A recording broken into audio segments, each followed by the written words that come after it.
they have for Conflict's position. If he doesn't get the first shot, they're gonna flash him and burn him out of this chicken coop. And he gets the leg shot on Dren, but now the grenade should be raining in. He takes down Doja, and Rubino gets a kill on Adrian, and Conflict to follow up, taking down Zeus. A great round here coming out of the Danish side. And defensive smoke, grenade out on the other side. Zeus only 20 bullets here, can't afford to miss too many. They actually does get the dub in the game of the E-League Major, still in the group stage. It's Fnatic and G2 Esports, and Twist off to a great start. Shox trying to see if he can bring it back. He's in the corner, he gets 2 headshots, taking down Disco Dublin and Crims both. That's such a great way to see around the screen. Into the middle. Now it's 1 shot to 8 left.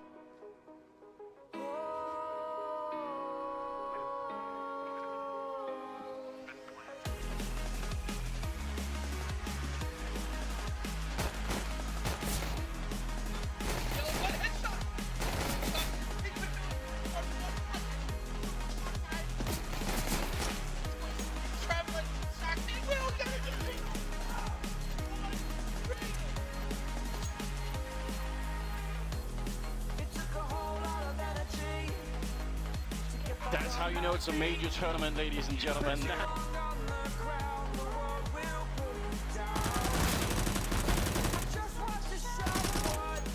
The Hellraisers team, and he's wrecking SK at the moment. Well, it's not over yet, so I'm not going to start quite talking about why I think Hellraisers right now. That's a fantastic job, but so far it's all on Taco on a 1v3. Bondic is down to 11 HP, and Dead Fox is at half, so this is still possible here for Taco. If he can hit some headshots, he can take down Dead Fox. It's all about Zero, and that's why Zero is the one who's kind of holding the open angle towards CT. He's got the most HP, so he can afford to go for the peaks here versus Taco. But Taco with the drive-by, and the second headshot. Interesting decision. Ooh, there it is. Nicely done, Fox. Yeah, he got the tag in return, Angel, but doesn't really matter. They had a double grenade set up here at the A-bomb site, where one of them has already been used, and the other one is never going to be thrown by Zero. So Sliko and Dead Fox, now just Dead Fox left, trying his best. He's going to get the headshot at least, so bit of a smile for him. Steals an AK. I don't think he's going to get to keep it through this round. Cold Zero. Maybe that versus Pro can't afford for this one. Snacks his barrel, getting him away. Rush with the free fire. Down he down in the meantime. Nice 180 by him. Rush ruining everyone. What a round by across the course of the match, because he's quite, like, you can see a lot of the emotions that he runs through, because he holds himself to such an impossibly high standard, as all players do. So do I then. You want to pick up that trophy at the end of a tournament. Oh, Dennis starts. To tie around my bed at night, I know I've lost the fight. To erase your face, my mind. This is where Simple can just turn on God mode, because the odds for him to win it are so low, but that somehow spurs him on to the next level. 1 versus 4 now, and it looks a little bit too difficult. He just can't quite get the instant frags that he needs with the Glock. Just as you said, the ranges, they were played out perfectly.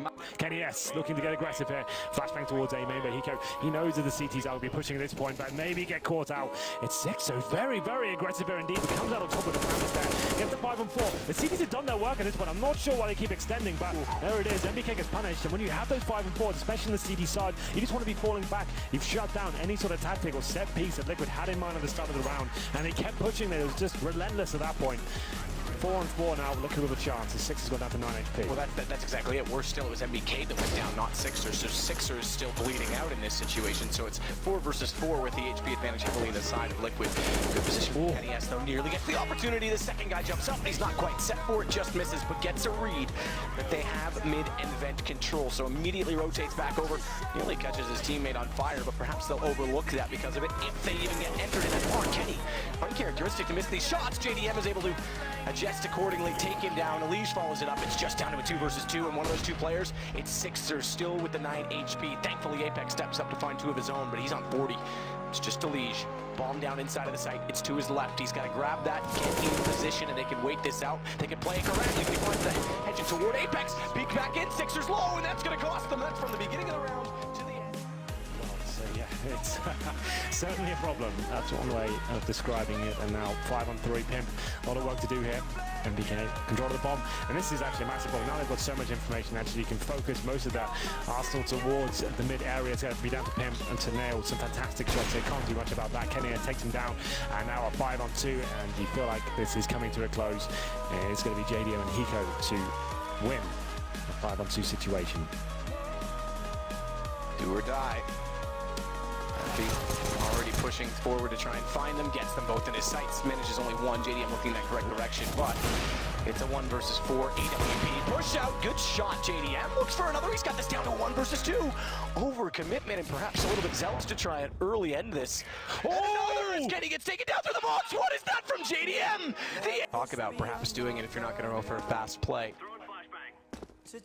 Did it happen? I think the Molotov did go through. Yep, he's used it. So Molotov at the top of hut to try and distill the defense ever so slightly, and they want to push through smoke. They want to get down vents, but they're tripping over each other, and that gives Rain a lineup. He finds 2. AZ's down below already. Doesn't quite greet World Edit how he would have liked to have done so as Rain picks up his 3rd, but they've gotten down with bomb. Question is, can they get the bomb plant in?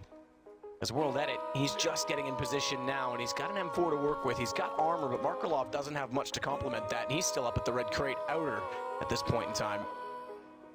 Well then, wanted it in a decent position with the bomb as well, but difficult to get that down. No real intel as to where the CTs are remaining at this point. Carrigan towards the ramp, and he'll be trolling that lower bomb side. So what needs a distraction from his teammate right now. That will be Markelov. He's only got the P250 in hand as well. Slowly making his way to his teammate, but he's just going to be backing him up. They'll be in the same position for now. They have got a smoke, so this is an old trick. You right-click the smoke out here, try and plant within it. It's a little bit too wide for my liking. You can actually plant a bit closer than wide. Yeah, I mean, normally you can smoke right outside those squeaky door and actually plant within it. The red line is plantable, so all you have to do is get that smoke on the edge of it. So they've got to commit a lot further now. Wide open post plant. That's the good news about it being that far into the site. Missed shots from Markelov, though. That would have been big because it would have dropped an M4 into his hands. He would have got the kill. 4 for Rain in the round. And Kerrigan closing it out. It's going to get phase number 8. 3 rounds already for flip side, but I'm not sure those old nuke statistics still hold up. And there's Rain just spraying through the smoke wildly. Finds a couple of frags, and I'm surprised so far considering the changes to do towards the squeaky door, like the up